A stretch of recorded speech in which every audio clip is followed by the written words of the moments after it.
Bem, pessoal, nesta sequência iremos falar sobre temperatura e calor.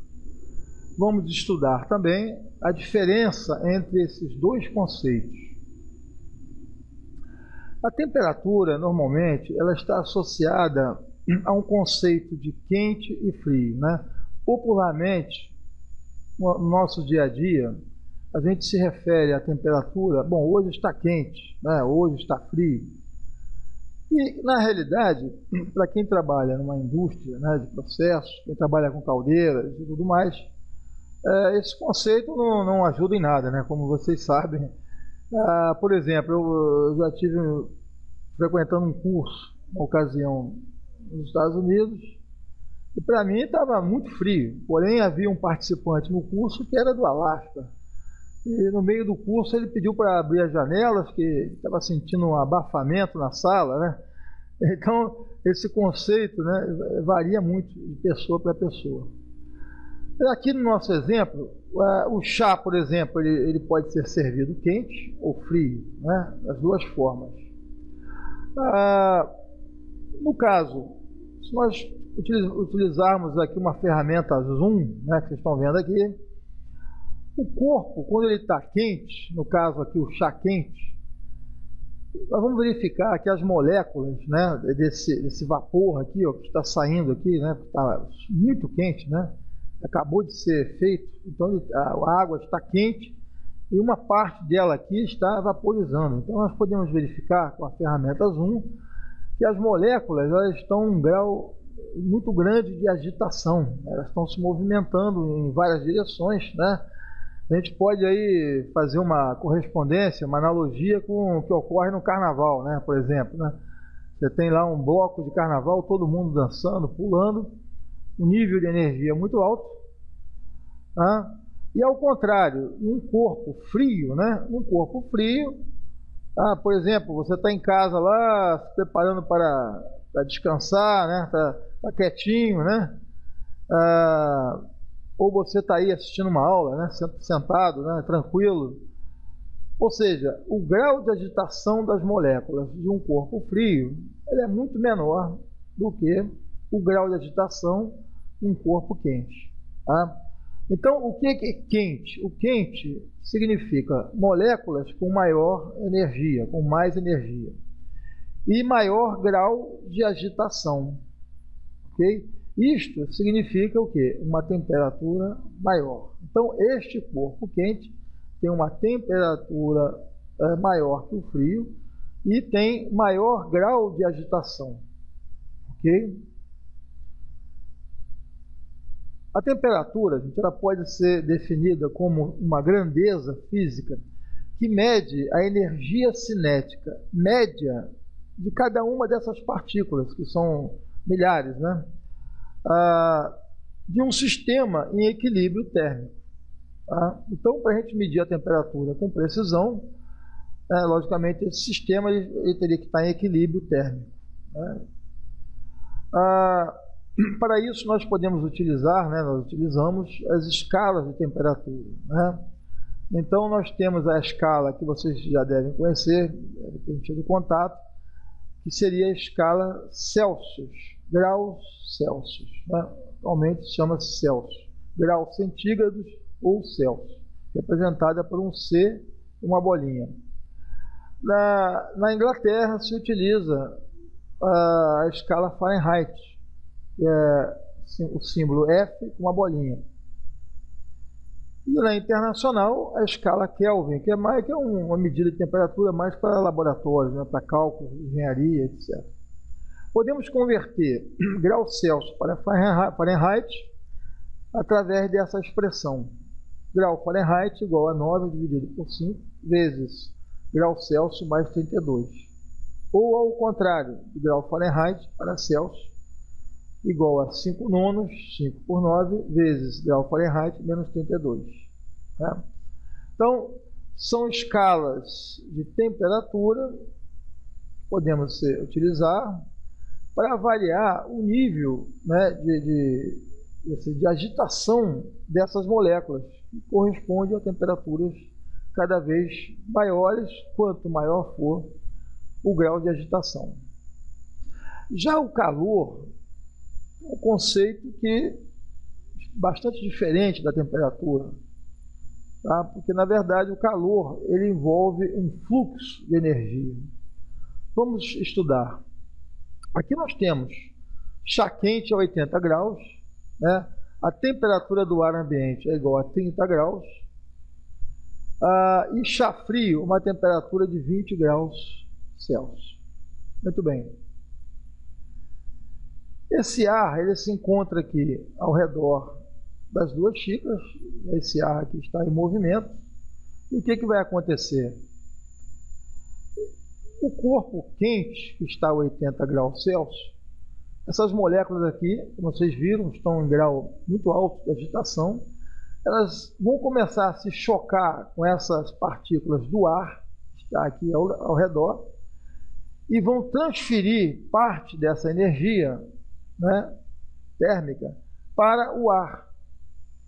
Então, a xícara de chá quente vai transferir calor, vai ceder calor do ar, tendo em vista que ela está a 80 graus Celsius e o ar está a 30. Ok, gente? A xícara de chá frio, por sua vez, se encontra a 20 graus. Ela vai, na verdade, receber calor do ar, porque o ar está a 30. Então, essas moléculas do ar aqui vibrando, agitando-se a 30 graus, elas vão começar a ceder calor para o chá aqui, que está frio, e eu vou ter, então, um fluxo de calor, de uma forma geral aqui, da xícara de chá quente para o ar, e do ar vai passar o calor para o mate frio. Ao final de algum tempo, aí, digamos aí 10, 15 minutos, eu vou ter um equilíbrio térmico, né? E essa xícara quente aqui, ela vai esfriar até uma determinada temperatura, e a fria, ela vai ser aquecida até uma determinada temperatura, em torno aí de 30 graus, já que o ar tem uma massa muito maior do que o mate. Ok, gente?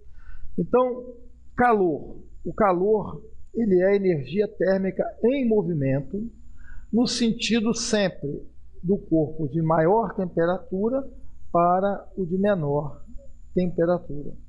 Ok? Esse é o conceito fundamental. Assim, nós podemos dizer que a temperatura e o calor possuem uma diferença justamente porque um mede o grau de agitação das moléculas e o outro, o calor, ele só existe quando você tem uma diferença de temperatura entre dois corpos, né? Então, a temperatura não é uma medida de calor, mas a diferença de temperaturas ela é responsável e gera uma transferência de energia térmica na forma de calor, né, entre dois ou mais sistemas.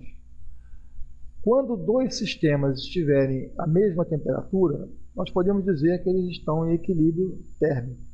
E nesse caso já não há mais calor, né, ou transferência de energia térmica. Okay? As unidades de calor, a mais utilizada é a quilocaloria, né? KCAL, quilocaloria. Okay?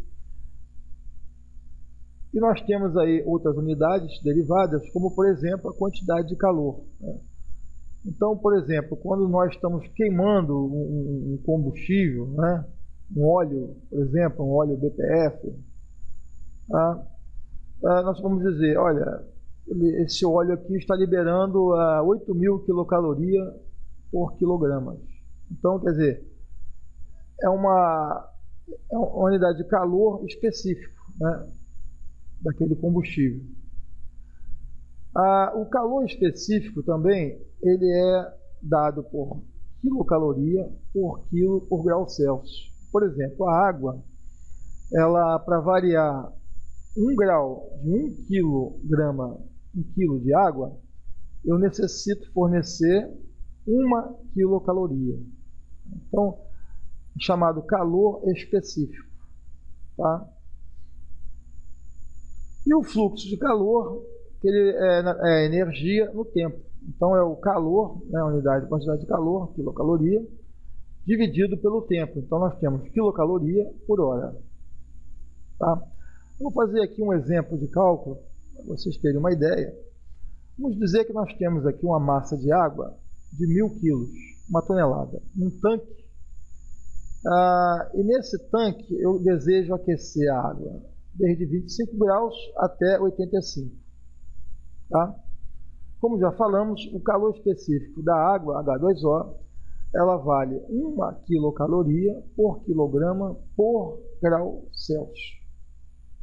Okay? É a energia que ela absorve por quilo para variar a temperatura de 1 grau Celsius. É o calor específico. A pergunta é, qual a quantidade de calor em quilocaloria que nós necessitamos para fazer este aquecimento? Tá? A forma de calcular é utilizando esta equação, ou seja, o Q é a quantidade de calor, okay? Que é igual a massa da água em quilos vezes C, calor específico, e vezes o ΔT, que vale 85 menos 25, ou seja, eu preciso aquecer 60 graus a mais do que ela se encontra, de 25 para 85. Colocando aqui os valores, pessoal, nós vamos ter então, o Q vai ser igual a 1000 quilos, né, que é a massa, vezes o C, que é 1, e vezes o ΔT.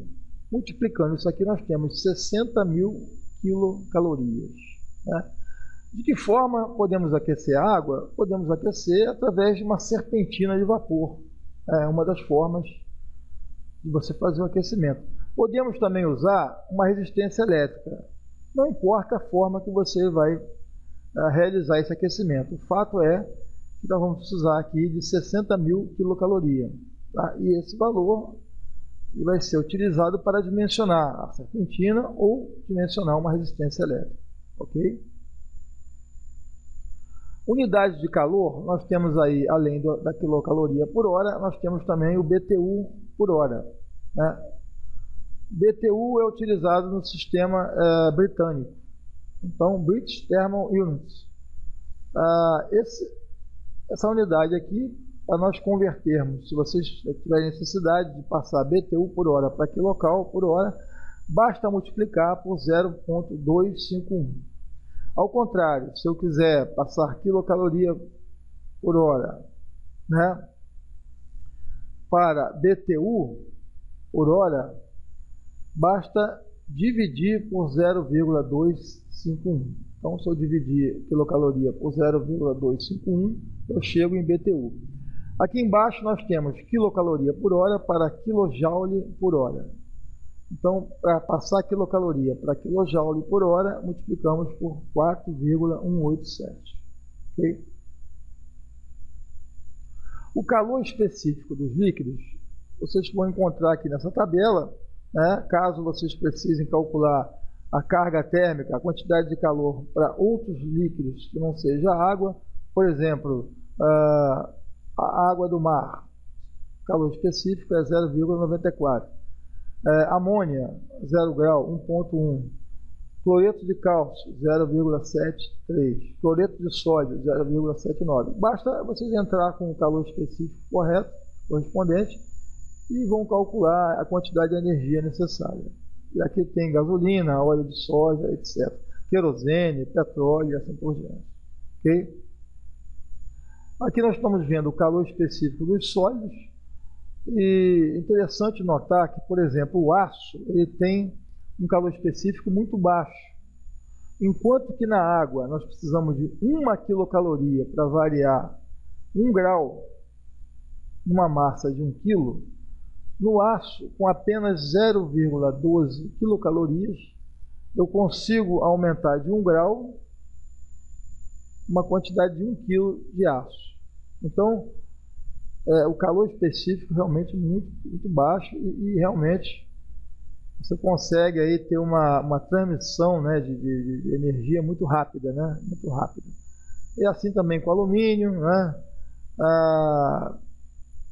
cobre então, ó, Talvez por isso o pessoal utilize aí panelas de cobre, né, para cozinhar, porque ele tem uma facilidade muito grande de aumentar a temperatura, tá, com uma energia relativamente baixa, ou seja, 0,09 quilocaloria é capaz de subir 1 grau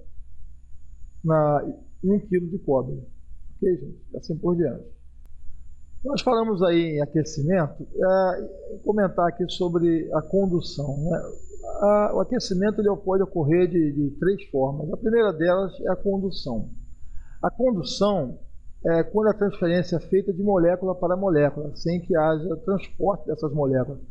Por exemplo, se vocês tiverem na mão uma barra de ferro, você colocar no fogo, em pouco tempo você vai verificar que a temperatura vai começar a subir, né? E você não consegue mais segurar essa barra de ferro, né? Que há uma condução rápida pelo metal, né? Já uma convecção, né, ela ocorre da seguinte maneira: imagina uma panela de água em cima de um fogo, um fogão, né, sendo aquecido. Vocês vão verificar que começa a surgir pequenas bolhas, um movimento, né, um fluxo, uma corrente de convectiva nessa panela, que é justamente causada pelas moléculas frias do fluido, que se aquecem na parte inferior da panela e vão se deslocando para regiões mais quentes, para cima, né? Elas vão, as moléculas frias são aquecidas no fundo da panela e elas vão subindo, né? Porque elas se tornam mais leves, e ao passo que as moléculas frias elas vão descendo até serem aquecidas e novamente vão subindo. Então você tem uma convecção, que é um movimento dessas moléculas devido à diferença de temperatura, né? É lógico que no fundo da panela, a parte metálica, nós vamos ter a condução através da parede metálica da panela. Porém, a água ela vai sofrer um aquecimento por condução e por convecção, que é o movimento das moléculas quentes subindo e as frias descendo. O aquecimento por irradiação, muitos já devem ter visto aquecedores, né, domésticos, que funcionam com uma resistência elétrica, e à distância você recebe a transferência térmica que se propaga por irradiação. E da mesma forma, isso aqui ocorre através do Sol, né? A Terra recebe o calor do Sol por irradiação. Ok? Então essas são as 3 formas de calor. Outro conceito que nós podemos também passar aqui para vocês é a densidade e o volume específico.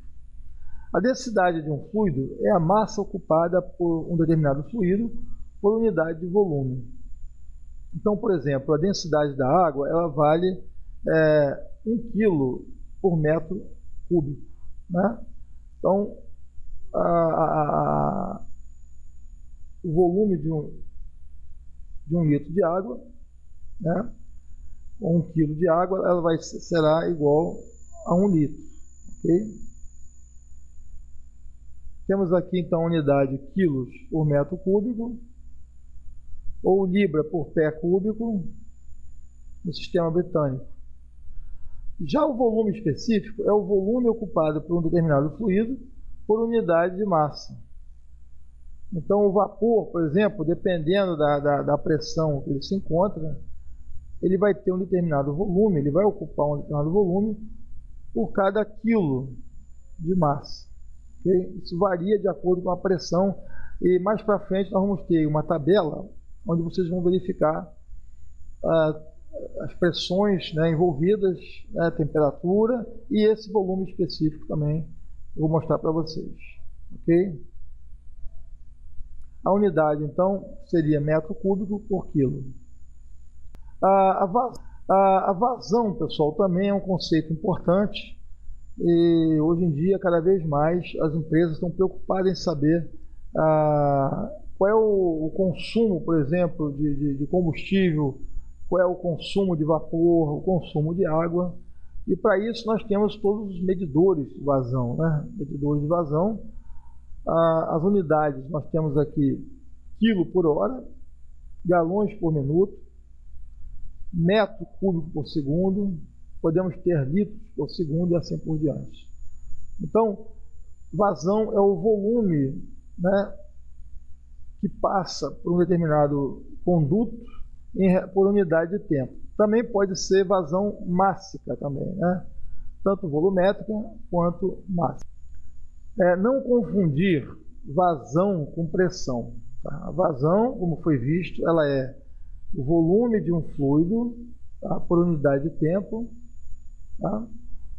Ou pode ser também a massa desse fluido por unidade de tempo. Enquanto que pressão é força sobre área. Ou seja, não tem nada a ver uma coisa com a outra. Tá?